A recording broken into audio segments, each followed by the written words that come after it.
5, 4, 3, 2, 1, 0, ignition, liftoff.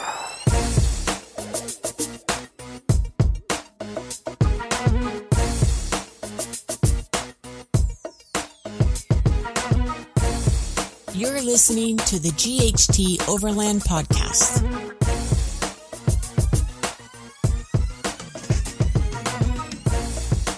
Welcome. Thank you for joining us on the GHT Overland podcast.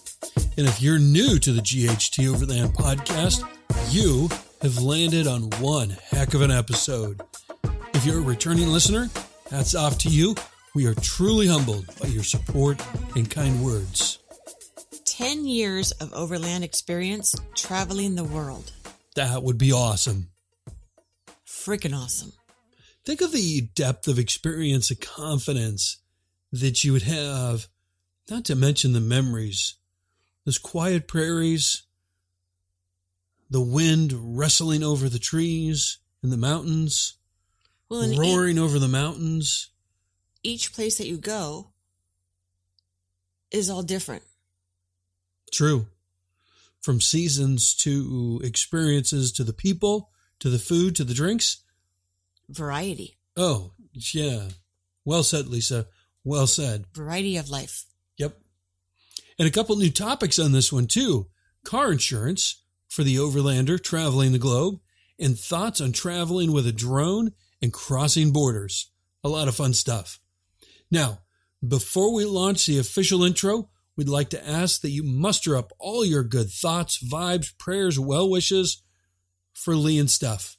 2 days ago, on their first day back on the road after visiting family in Australia, their Land Rover Defender, the swivel ball housing snapped. It looks awful. Like my heart broke as soon as I saw that picture. I woke up and that was like the first thing I saw because I was going to send him a message.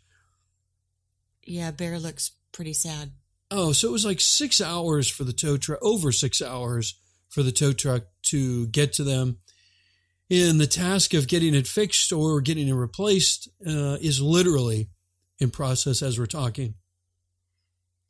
Good luck to you guys. I think they could use all the well thoughts and vibes or whatever kind of thing you're into. It would be really good.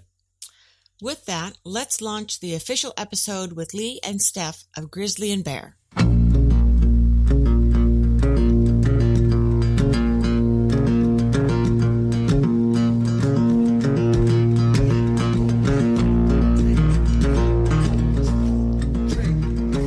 Welcome and thank you for joining us on the GHT Overland podcast. This is where you get the greatest interviews and insights from overland travelers around the globe, learning from their stories and experiences as we interview overlanders from places like Africa, the Americas, Portugal, and today, Perth, Australia. You will learn the basics to the advanced in overlanding, so buckle up and get ready for a new adventure. I'm Chris. And I'm Lisa. Today's featured guests are Leigh and Steph of Grizzly and Bear. Leigh is from Australia, while Steph is from France. They have been traveling the world, rock climbing, exploring, learning, and sharing their experiences for nearly 10 years. From experiencing new food to meeting new friends around the world, Leigh and Steph maintain a very healthy lifestyle while living the life of a full-time overlander, creating a really awesome YouTube channel documenting their overlanding trips and experiences. And their Land Rover Defender is the sweetest ride ever, a 2010 130 with a removable camper body. We will let Leigh give us better details on that in a bit. So without further ado, welcome to the podcast, Steph and Leigh. We are super stoked to have you join us today. Hello. Hello, everybody. We want to thank you both for having us on board. We're really excited to be here and chat with you guys today. Yeah, thank you for taking the time. We are very appreciative. So if you would, give us a little glimpse into your backgrounds prior to overlanding the world, along with any other blanks that we may have missed in your intro. Okay, well, I'll kick it off. Steph's just pointed at me, so I guess it means me first. Well, myself, I've been traveling, I guess, since a very young age. I'm a plumber by trade. During my apprenticeship, my mother encouraged myself and my younger brother to travel from a very, very young age. So I think I went first to New Zealand when I was 17 and went backpacking for a month around New Zealand. As soon as I could afford flights, that was me gone. I've always been into my 4x4s, as a lot of Australians are. And it just sort of kicked off from there with Mum pushing us to travel. I was doing a lot of traveling myself, backpacking, trips overseas, trips over eastern coast of Australia. And then, when I met Stephanie, we continued together. That's great. Yeah, and myself, so I'm Steph and I'm from Paris. I lived in Paris most of my life, and around when I was 23, I decided to go on a trip to Thailand with a backpack. Backpack was very heavy, too heavy, but that was my first trip with a girlfriend, and there I've met Leigh. And that was it. Then after Thailand, I saved a bit more of money, and then I went to Australia, and then I got into rock climbing with Leigh and traveling and all the fun stuff. Tell us what inspired overland travel for you guys. I guess I can answer that one as well, because I think Stephanie was definitely roped into the lifestyle after she met me. Actually, can I back up 2 seconds? Because I did want to elaborate a little bit more on Steph's background. When I met her, she said she had an overweight suitcase in Thailand. That's the least of it. She was a very Parisian girl. She had long nails, beautiful dresses, lovely nails. She worked in a fancy high-end cashmere store on the Champs-Elysees in Paris. So she was very far from the Stephanie that we know today. Yeah. When she met me, if I remember correctly, I may have had no shoes, no T-shirt. I'd lost my bag in Thailand, traveling with a buddy of mine. No deodorant. You didn't have to mention that. That's the one that she remembers. I was a little bit rougher. So, but that was just backing up for Steph. I wanted to elaborate there. But so when I met Steph, I didn't, I thought, this girl, she's not in my league. She's a little bit above me. I don't think she'll even talk to me. I was lucky enough that she did, and the rest is history. So I guess when we did decide to give this relationship a go, I mean, it was tough. I was still living in Western Australia at the time. Steph was in France still. I was already, I would say, a very inspired camper and overlander due to growing up in the country in Western Australia. My mum and dad had a small farm. I've only ever driven 4x4s. I mean, since I could drive, and even growing up with my family, we grew up. We went on multiple camping trips every year down in the south of Western Australia and in the north of Western Australia. We were always camping as long as I can remember. We went in holidays. We went in tents. So for me, it was just a natural progression, I guess, to start doing longer and longer trips. When we met, Stephanie sort of, I guess, adapted because she sort of had to if she wanted to hang out with me. That's what love can do. That's it. Very good. So do you spend a lot of time planning your overland trips, and would you recommend spending either more or less time to our listeners in planning their trips? I don't think we plan so much. No. Just as we go, pretty much.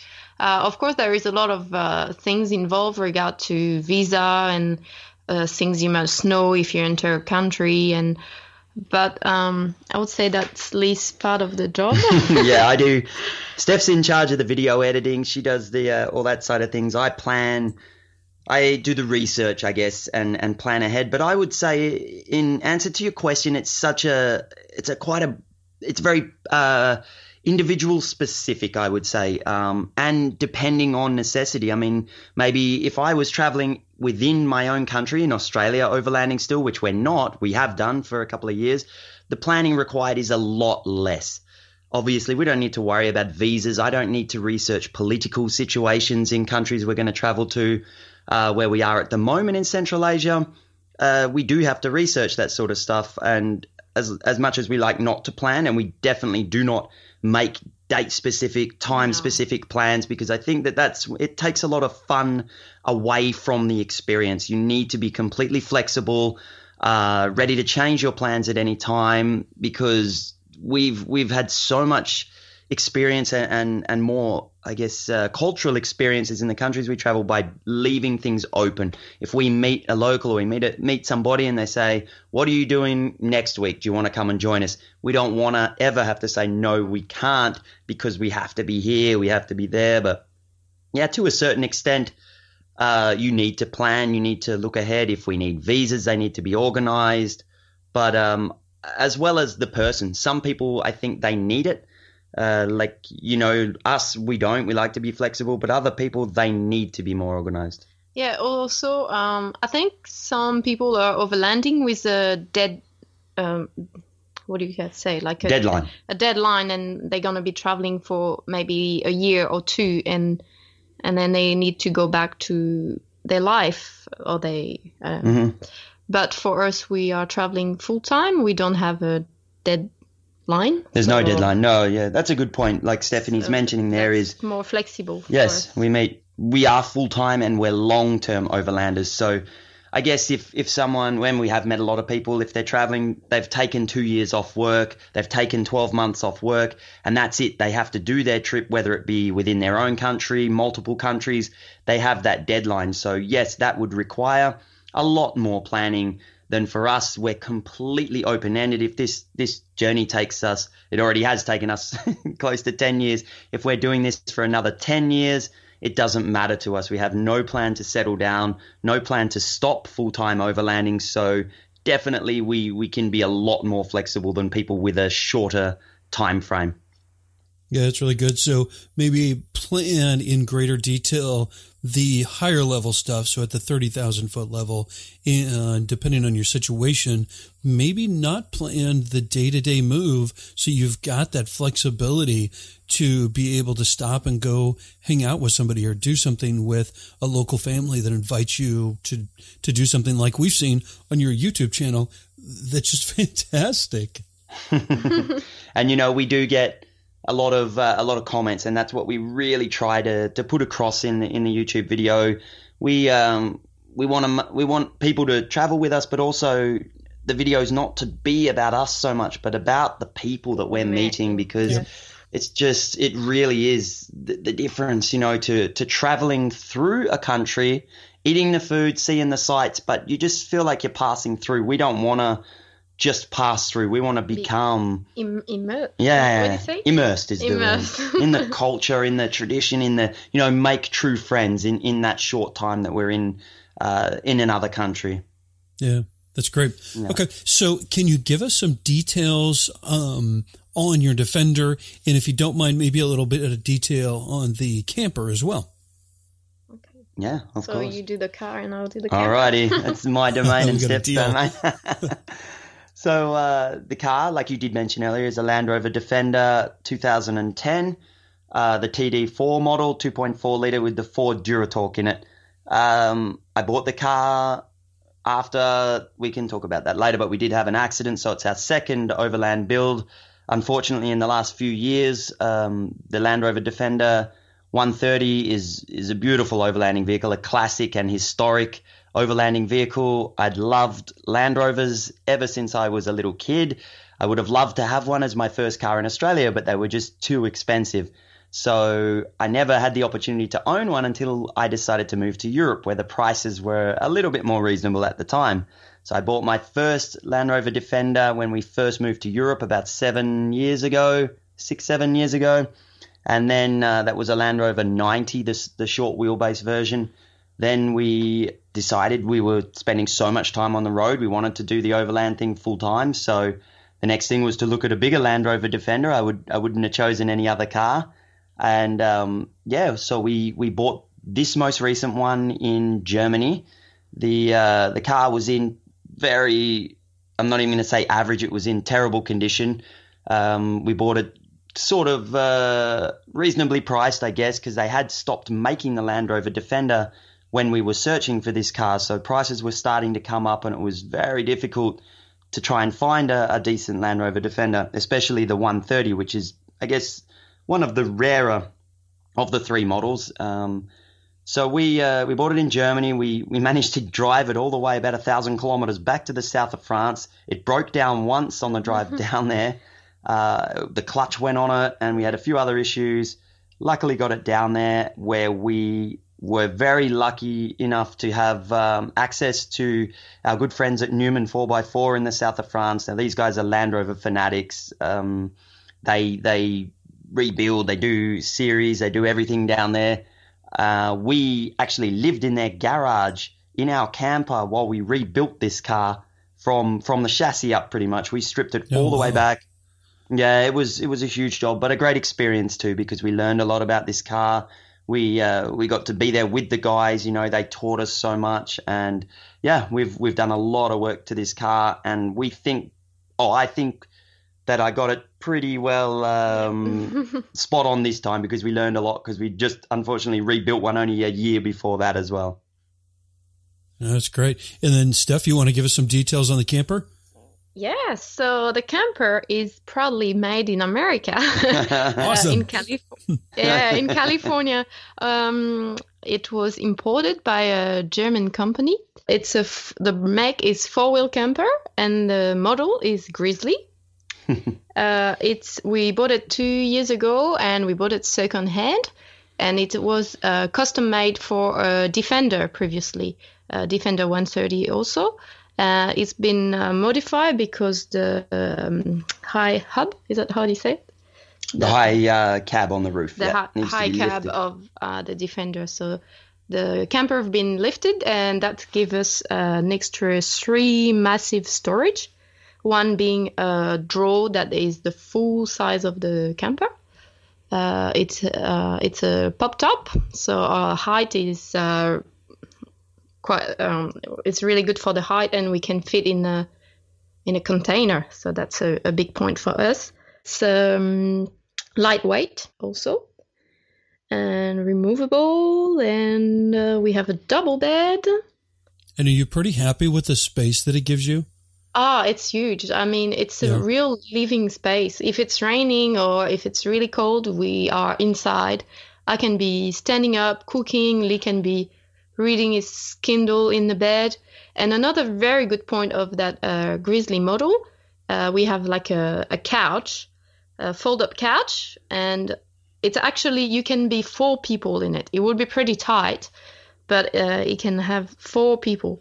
And if it's really windy, for example, or like a big storm, we can keep the camper closed, and we can actually sleep down the bottom without having to lift up the camper. Okay, very good. And for our listeners that may not be familiar, to put those pieces together, you've got Grizzly and Bear. We certainly do. So everybody, and actually Grizzly is the model of the camper. So we got the camper. It had big Grizzly painted on the side of it. So like, okay. Yeah, that's cool. We're sitting there trying to think of a name, you know, for our little tour around the world. And then we had already, actually it happened that I bought a front bumper or a bull bar for the previous Defender, the one that was in the accident. And that came, and it was called Wild Bear. So on the bull bar, it had Wild Bear in massive letters across the front of this thing. And then I've always been a huge fan of Bear Grylls, you know, that British adventurer. So we sort of like, oh, okay, it says Bear there. There's Grizzly on the back. Let's just throw Grizzly and Bear together, and it had a good ring to it. So that was it. Great. So can you give us some details on your cooking setup and any recommendations for our listeners putting their kitchen setup together? Okay, so the camper has a double burner. It runs on propane. So that's one thing that we've got. We also carry a jet boil. It's to boil water really fast, you know, with a little cartridge of gas. This one we use when we do overnight hikes. So you can just like have some noodles and stuff like easy to make when hiking, lightweight. Also to make coffee really fast and save us from buying coffees all the time. So on the road, it makes a little cuppa really fast. We do also have I forget the name now. Alcohol stove. Yeah, because we call it different. So alcohol stove, that was a gift, a really nice gift from a company in Spain called Eurocamper. And that was, we made a little video of the workshop, and to thank us, they sent us this alcohol stove. So that's a backup solution if we run out of gas or if anything happened. We have this alcohol burner. They use that on boats quite a lot, and you can find alcohol pretty much everywhere in the world. Runs on, I don't know what you guys call it. We call it methylated spirits or burning alcohol in Australia. Yeah, just alcohol is what we go with. Have you had any issues or challenges finding propane, or has that been pretty easy for you? It was easier than we thought it would be. Once again, with the people we've met on the road, they are always really helpful. So, yeah, we got quite some good help. The last one was to find an adapter. Yeah. I would say it hasn't been an issue. No, we've always thought it would be an issue, but it never has been so far, touch wood. And we've only had to buy one adapter to convert from the sort of the Soviet connections at the moment. And you can just go into any service station or petrol station, and they'll fill it up for you at the Bowser there. So no, as so far, no issue. And it's really cheap. Like cheap. last time, I remember once we filled up in Armenia, I think it was about $2 maximum to fill up the full bottle. Okay, great. Oh, nice. What is that one thing you value the most, either on or in your vehicle? Ooh. I would say for me, it's the rock climbing equipment. Yeah. All of our mountaineering and rock climbing equipment would be, because I mean, for us, we love overlanding, we love living in our car, but rock climbing is our passion. That's what we travel for. That's what we love to do. So definitely the most valuable thing on board, I would have to say, is our climbing equipment. And for me, it's all my electronic and videography. So my laptop, microphone, big camera, drone, etc. The editing equipment. Everything you can make your YouTube channel with, right? Yeah, that's right. What is the most important for me? It's my laptop when I've got 2 or 3 movies that are nearly done editing. So that's about, 40, 50 hours worth of work, sorry. Yep. And I'm thinking, I hope nothing happened to the laptop. Yeah. Anything you originally packed that you never used or removed from your overall setup? Oh, so much stuff. Yeah. Heaps. I think it's so important. We did, like you mentioned earlier, what we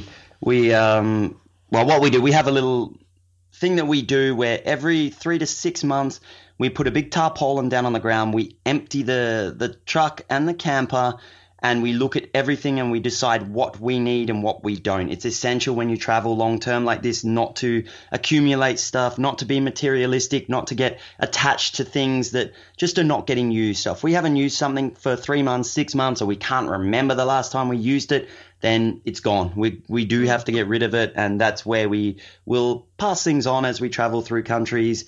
I would say, just a quick answer to your question, the most recent thing we got rid of, which a lot of overlanders carry on their car, is an axe. We've found absolutely no use for a big axe. I do carry a small tomahawk style axe, and thanks to Stephanie's brother, he bought us a Barco bow saw, so like a wood saw. And I think if you're going to chop firewood, you've got a lot more use for a little lightweight saw and a mini axe than carrying around a huge axe with you. So that was one thing we didn't need, so we got rid of the axe a couple of weeks ago.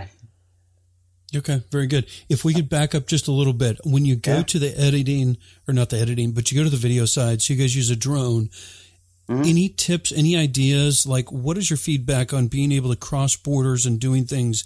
Is that something that you're having to stash somewhere?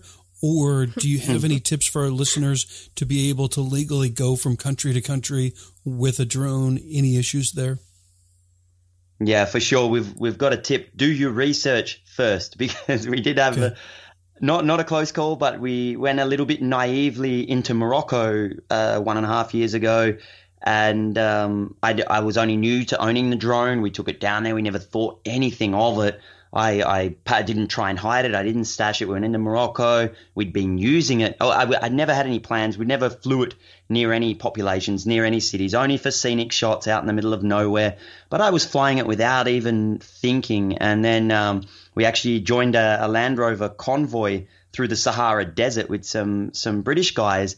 And I just got the drone out, not thinking about it. And one of the older guys come up to me and he said, "Oh, I don't mean to spoil the party here, but you do know that those are illegal in Morocco." And I said, "What?" And he said, "Yeah, and we just drove through a military post." And I was like, "Whoa!" So that sort of, that really made me think about things a little bit. It's like, well, probably should have done some research. So now we do the correct research, and yes, there are countries where they are technically illegal or that you need a permit to fly them. Let's say in Uzbekistan it is illegal, clearly, and then we passed it. We had it in the car, so that's the point. But we didn't fly the drone in Uzbekistan. What we did, we said, okay, we'll put it in let's say a not so easy to spot location down the bottom of the underwear or something like that. And if they ask us if we have a drone, we won't lie. So we will say yes, because we did hear some horror stories of some people having to smash their drone at the Uzbek border in front of the guards or nasty stuff, or pull it to pieces or do different kinds of things. So we said, okay, we just won't say. And so we stashed it away, hid it, and we didn't get asked. When we left Uzbekistan, they searched through the car quite comprehensively, and we had stashed the drone again. This time we put it behind all the food in one of the kitchen storage cupboards. The guy searched he actually went inside the camper, which happens very rarely, and he looked in that cupboard, and our hearts were beating pretty fast at that time. He looked in there, and then he finished. He got out of the camper, and then he did ask the question, do you have a drone? So I did have to say no, because he had searched already in that location. So I did tell a little story then, and I was still a bit scared. I was like, all right, he's looked in there, now he's asking, we'll just say no. And he was cool, and we went on through. Okay, very good. So what are your current top 2 or 3 destinations, along with a little detail in what made them so special for you? I will start with my favorite country is Turkey, because we love all the countries we're going to, but Turkey really to me, it's got it all. It's got some really good rock climbing. The scenery is amazing. The people, the hospitality of the people is beyond anything that you can imagine. The food is really good too. It's got mountains, the beach, everything. I really, really love Turkey. Yeah, I'd have to second that. I think we've been to Turkey 2 separate times on overlanding trips. We've driven there twice in 2 separate Land Rover Defenders, and both times I think it's left the biggest impact on us. And that's, we've traveled to over 50 countries for rock climbing, for tourism, for whatever. And I think Turkey is quite a way ahead of every other country we've traveled. Morocco was also a fantastic experience in 4x4 part of it. Yeah. A bit of rock climbing too. But yeah. It's hard to beat Turkey. For sure, it's hard to beat Turkey. And I think Turkey is the one that I always go back to from your YouTube channel.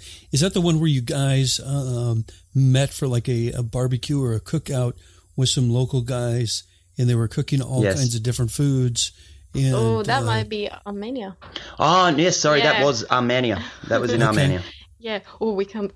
Yeah, we better be careful. If our Armenian friends, they'll be offended. We said Turkey. We love Armenia too. Yeah. Armenia was really.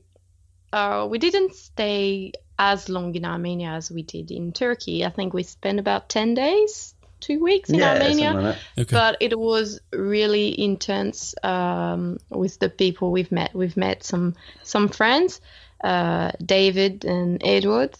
And they were just like such amazing people. Like it instantly clicked like we a were bond within, within. Well, you know, that video you spoke about there, that barbecue. I mean, what we wanted to show was just the openness of the people we'd met, and we'd literally met them about 1 hour before we shared that barbecue with them, and we just felt like we were with long lost friends. They welcomed us so quickly and so openly into that country. It was really emotional and really, really special to experience something like that. Yeah, that's great. So any tips that you guys have for purchasing fresh meats and vegetables from those smaller towns and villages that you go through? So we like to shop at locals market. Once again, in Turkey, I think that was my favorite markets in Turkey.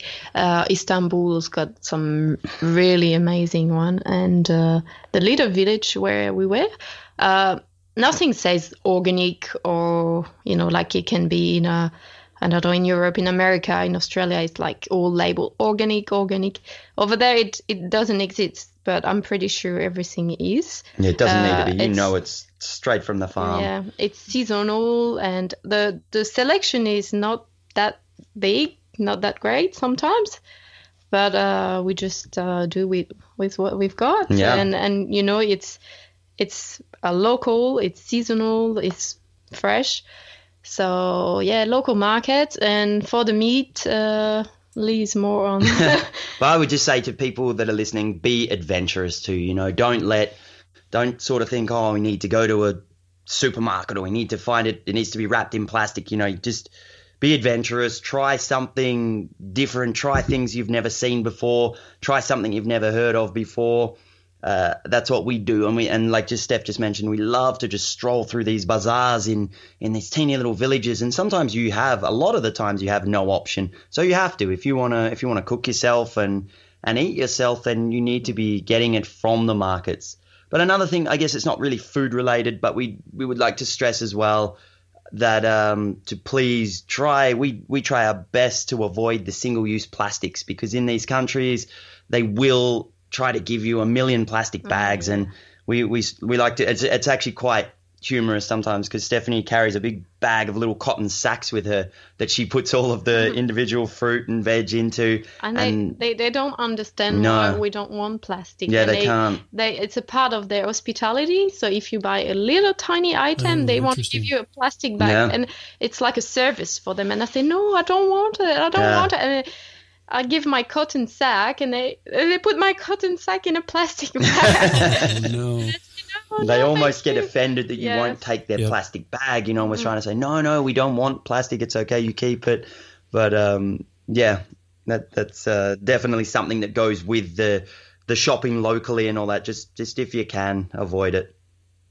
That's a good tip. I love it. What's a favorite meal or recipe you enjoy while traveling?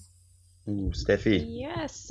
I've got a recipe that I like to cook because it's fast and it doesn't make too much dishes. And so I can give you basically so you get an onion, some olive oil, and some minced meat. I think how do you call it in America? Ground beef, maybe. Yeah. Ground beef. Ground beef. Okay, very good. And then some cabbage, finely sliced cabbage. And for the flavors, I put salt and pepper and cinnamon. Then I add some sultanas and cinnamon and almonds for the crunchy bits. So all in one pot, and that's cooked really fast. It's a easy go-to recipe. And it's delicious. I can vouch for that. That's awesome. I can just see you in the camper, and she starts cooking that, and you can smell that, all that ingredients coming together. That's for sure. That's when Steffi's a fantastic cook. Oh, so. Come on. That's just one of the many amazing dishes she whips up.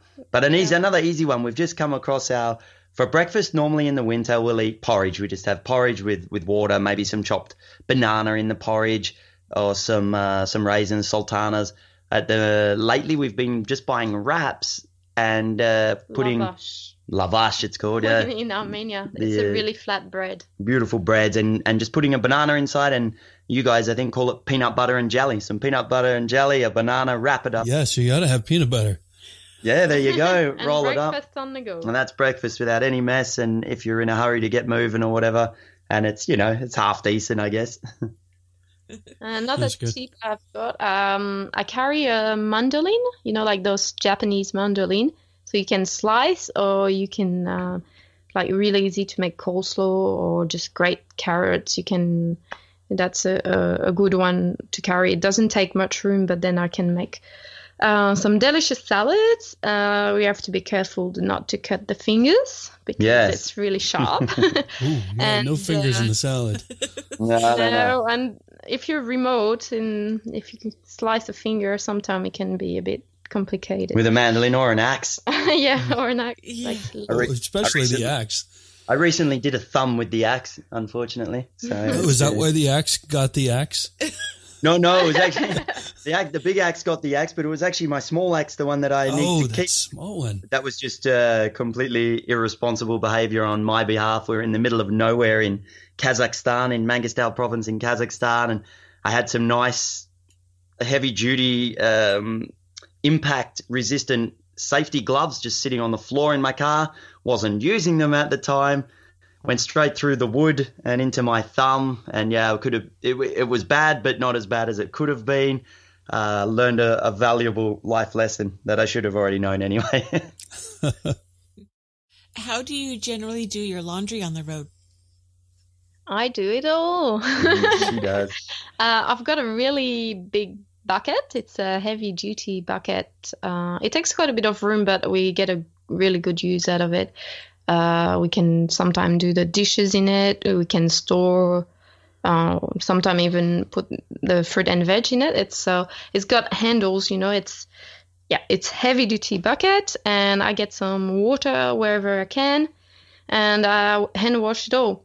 So if I'm close to, let's say if I do it by the river, I would use organic soap, and then I will discard the water away from the river, obviously. If we have access to a proper drain, I'll use one of the pods when the clothes are really dirty. But I really like it. Just hand wash and rinse. And I've got I don't know how you call it, but I've got a really, really good little tool that is a clothesline that is elastic and pegless. So it's like two elastic that are rolled together with two hooks. I don't really know how to... Twisted together, like it's really cool. So you don't need pegs. It's just it's a clothesline. That makes sense. Okay. Or, two bits of elastic twisted together, and you can just push the clothing through the two elastic pieces, and it's awesome. Brilliant. It's great for the socks. It's fantastic. So I don't have pegs anymore. Just have this line, and for the t-shirt, I've got really small coat hangers. So then we don't need to iron also, because then it dries quite neatly. Yeah, we're not too worried about ironing. And if we do need to do, like, for example, bedding and stuff like that, when we're in and out of cities or towns, you can always find a laundromat. If we've got to do a big load of washing or the bedding, everything. Or the towels. Yeah, towels and stuff. Then, we'll go out of the way to try and find a laundromat. Sometimes it's pretty tough to find one, but you can always find one. Yeah, another challenge. It's a mission for the day. Let's say we have to find a And sometimes it can be a full day mission. Yeah, it has been sometimes. That's but I have great. to say I really enjoy it. I feel so good therapeutic. when all the clothes are clean. I feel really good. Yeah. So the line, is that something that you guys made, or is that something you purchased? The line? No, I bought it in France, but I'm sure you can find this on Amazon. And I actually asked my mom to send me another 2, so I would have 2 for myself. And next time I will meet someone that I really like and I love Overlander, I will keep that as a gift for a person that I will meet. Brilliant. Awesome. I love that. Yeah, it's a very handy little thing for people overlanding long term. For sure, because it's ultra lightweight, and carrying pegs around, boxes of pegs is a bit of a pain. Yeah, and you don't have to find a tree to set up the clothesline. We can attach it on the camper itself. Side of the camper. Yeah, using the holes that we use to put the legs when we want to remove the camper. So it goes in there, and it's brilliant. Oh, it just keeps getting better. And on hygiene, do you have a shower and toilet setup, or what's your recommendation for keeping it simple and hygienic on the road? So we do have an outside shower in the camper. We're lucky. We have a 80 liters? Yeah, 80-litre water tank. 80-liter water tank that we use for the dishes and the shower. We can have hot water, but it's really hard to adjust. So we would lose too much water, try to adjust. So we just have cold shower on the outside. Once again, using my big bucket, the same one that I use for the laundry, we step on that. Just quickly put some water over yourself and then a soap. And I use like a glove. I don't know. I think what do you call it? Exfoliating glove. Yes. So that's quite good. And then we rinse. I think with 1 liter, we can have a shower. Yeah. We try to keep the water usage to a bare minimum because it was quite easy when you're traveling through mountainous countries as we headed into Kazakhstan, Uzbekistan, the more drier desert regions. It was a lot more difficult to find water. So hygiene is extremely important, and we know how important it is. But you can also control your water usage and still stay completely hygienic. We did, well, for myself, I started to do a little challenge, and I got just a 1 liter water bottle, and I put a couple of holes in the top, and I'd fill it 2 times. I'd use one, put soapy water in it, use that to wash myself, and then another 1 liter of fresh water to rinse. So a full shower in about 2 liters of water, and you can do it with less if you really need to. We don't have a toilet on board. So what we do is either go outdoors, use a shovel, and do the right thing, away from any water sources, all that sort of thing, or in and out of, when you're in towns or whatever, if you can hold on, use the toilet there. A hole. Or a hole, yeah. And then anything you change about your current setup? Yeah, I would like to, if we could. It's quite expensive to do, but we did talk about it earlier. You talked about gas, and I would love it to eventually, and actually I'm already getting prices. I'm thinking about doing it when we ship our setup from Japan to Canada next year. We would like to convert to diesel. So I would love to have diesel cooking, diesel heating, and diesel hot water, because then it just takes away all. Not that we've had any dramas doing it, but then that way the car's running on the same thing. We have an auxiliary tank. We're never going to run out of diesel, so it would be ideal. That would be one thing I would love to convert the camper to. And apparently the heater doesn't produce condensation. Yeah, that would be nice. It's hard to believe, but yeah, we've been told. Oh, so when you have a diesel heater, then the condensation does not become an issue?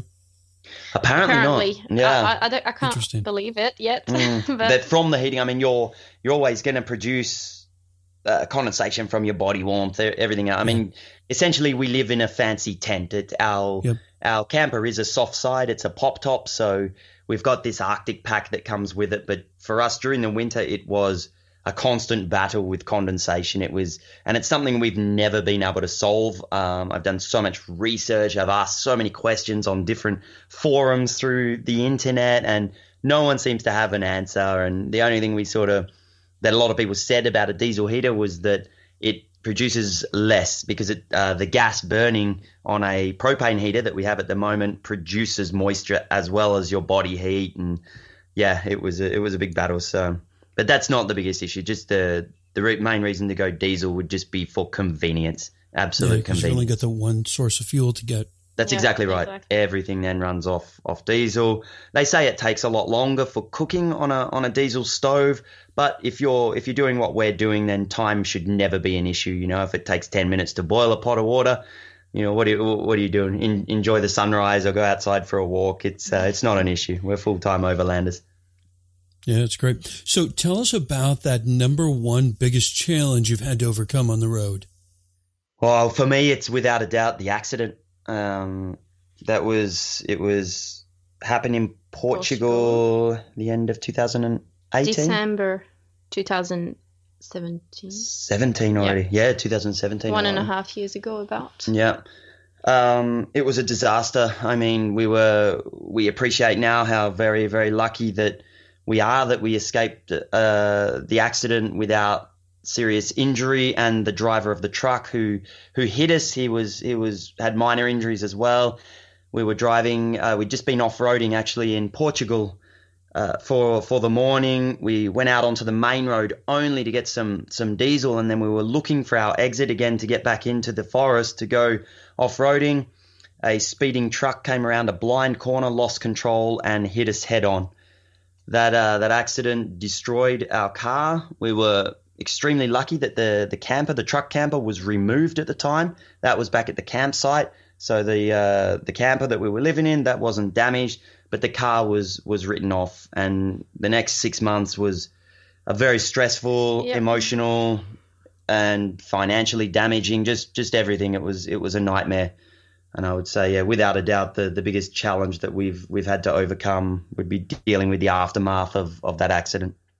Any tips you've got with a vehicle like that? I'm assuming the insurance from either the other fella or yourself took care of most of that. Any tips on insurance as you're going through different countries to make sure you've got that proper coverage?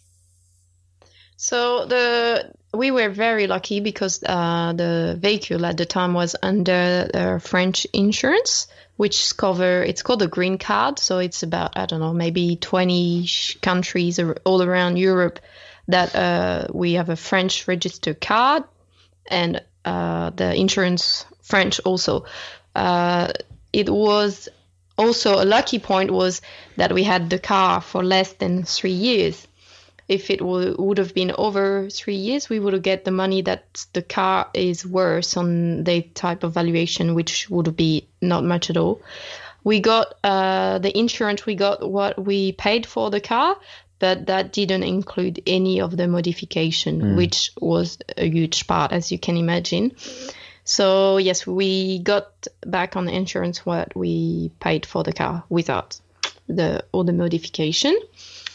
Then when we left the green card countries, so I think it's starting from Azerbaijan, if I remember well. Even Armenia, I think. Armenia wasn't on there, yes. Then you get a third-party liability insurance at the border, which is usually about $10 for the month.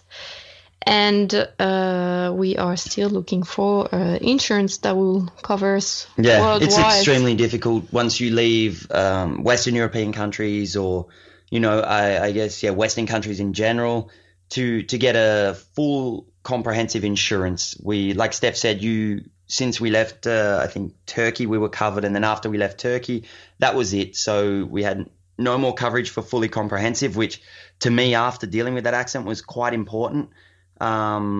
We contacted and did so much research, and we did actually find a company who I'm still getting some quotes off at the moment.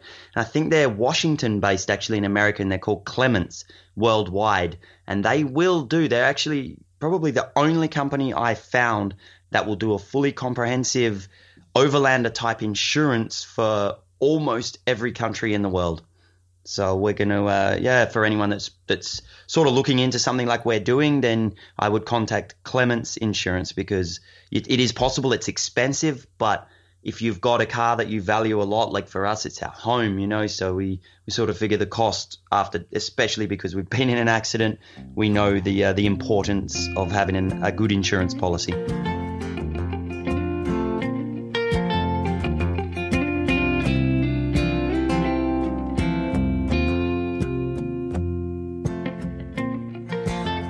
Insurance.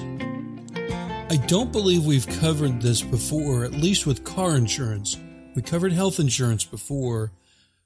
So be sure and let us know any insights that you might have, or if you'd like us to cover this topic in future episodes. I thought it was super helpful, and I think that the information that Leigh gave regarding Clements Worldwide was right on point. And he's got the experience from totaling one of their Land Rovers to now wanting to cover this other one, to be able to speak with confidence, with good experience. Equally, we'd love to hear your thoughts, tips, questions on filming with a drone and the challenges of border crossings with a drone. So if you have some experience there, write in, let us know, hit us up on the DM, send us an email, go to the webpage. All that information to connect with us is super easy and right there for you. And I don't think I've ever gotten so jazzed about a clothesline, Lisa. No, you haven't. That was amazing. Have you heard of that before? No. Nope. So all the links and everything to everything that they talked about is already on the show notes. So run yourself on over there. Really good information. So Lisa, what do you think? Was that a great time talking with Leigh and Steph? We've been watching their YouTube videos for quite some time. It was a little bit surreal to get them on the phone, so to speak, electronic phone on the computer, and chat with them. Yeah. Pretty cool. It's super nice, super friendly, full of information, full of great stories. Our interview with Leigh and Steph is our longer format interview, so we split these into 2 episodes for your downloading pleasure. Don't worry, new episodes are released each Thursday. In next week's episode, we go into border crossings, learn about a little bump in their travel plans when they get arrested. Arrested? And a lot more. Whoa.